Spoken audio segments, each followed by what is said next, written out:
Hi, my name is Bo Sebastian, and I'm going to be reading today from a book that I wrote from the inspiration from an angel that visited me, and he called himself Theoraphasz.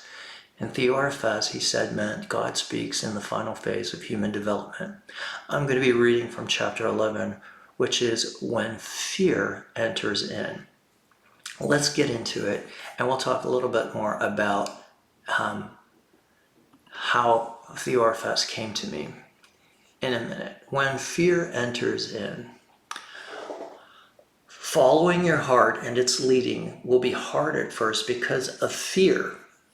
Fear is like the garment you take off to wash because it smells foul with perspiration. But fear is the odor, not the garment. Look a little closer and see that fear is the sweat, not the odor. It's from the pores the sweat finds its way out of the body. And fear, my child, like the sweat, begins as a simple reaction. Left to linger, it becomes sour. Fear is a normal reaction, not dealt with effectively. Fear, like a child not taught respect, will yell and scream and rant until you satisfy its desires. Fear must be taught to listen to reason by using a stern but loving inner voice. If you stand at the precipice of a high mountain and take a deep breath of death, you may feel fear. If you stand at the edge of that same mountain and take a deep breath of life, you'll see the majesty of God in the valleys below and in the sky above. Fear is transient. It is the ever-changing nature of cause and effect. Therefore, it's nothing. Only that which is changeless is real. Only those things in life made of spirit and love will find hope in an ever-changing, ceaselessly fearful world. Come to me taking breaths of life. Understand that in my presence the power of love can change your death perceptions to life perceptions. Human nature acts as a veil covering even the strongest permeation of truth. The ego, the created self outside of God, seeks to stay in the shadows of light. And in doing so, the light of purity and truth is blocked from view. When this happens, even the knowledge of lifetimes and hard lessons learned is kept from your perception. How do you change this flow of harmful energy and get into the wave of love energy?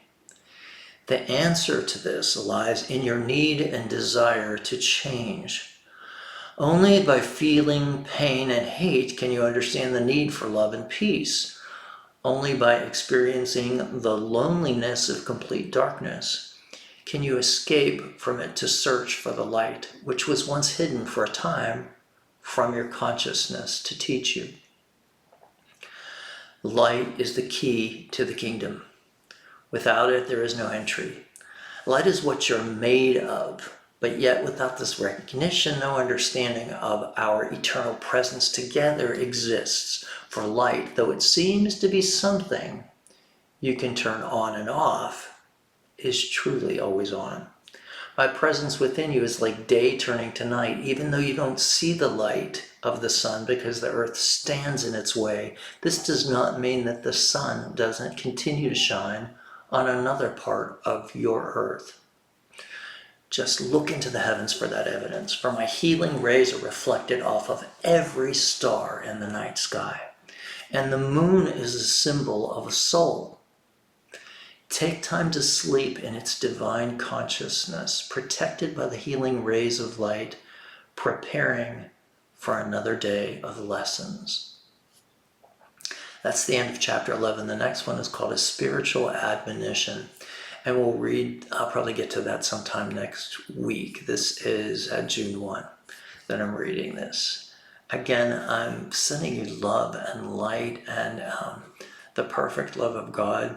Interestingly enough, today is Sunday and I usually share a message about what I'm learning. And the message today was about the deductive mind of God. Why is God's mind only deductive? What's the definition of deductive?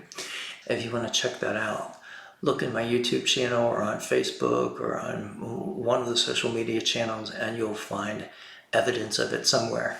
Check it out and buy one of my books. It would really help out. Take care.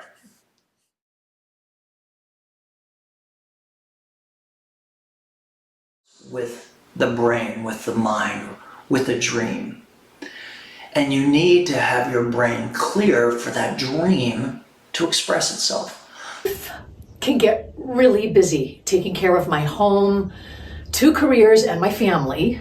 When your mind can't seem to get quiet to rest, that's when you need to use zeroing out. I can't believe how much zeroing out has helped me reduce stress. You've got to try it. Work for me can get time-consuming and stressful at times, but zeroing out has really changed the way I look at my schedule and my time. Such a step above any other book I've ever seen about this topic, and it's such a simple technique, and I'm able to do it by myself, which I love. So